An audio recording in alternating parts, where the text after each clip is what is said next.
I spoke to Daphne for an article in Sifted that highlights just how quickly the voice market is heating up.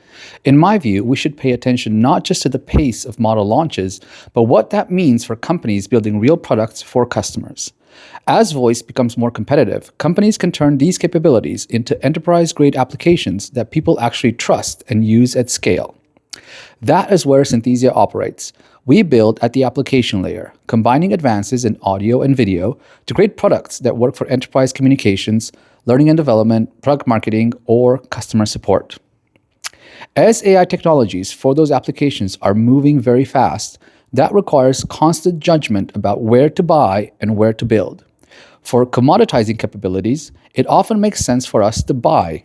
Text-to-speech models are progressing quickly, their quality is rising, and customers benefit when you can integrate the best available tech with speed and flexibility.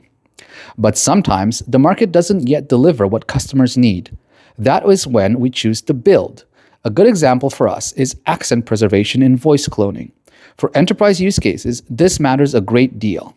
People want speech that sounds natural, but they also want it to sound like them, not a flattened approximation of them. When we saw a gap in that market, we invested in building our own model called Express Voice, which you can check out here, because that quality bar mattered to the product experience. I think that is how the market will evolve.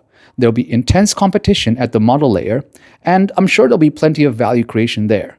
But there will also be a huge opportunity at the application layer for companies that know how to combine the best models with proprietary tech in the places that matter the most. The winners will be the ones with the judgment to know the difference. All right, thanks.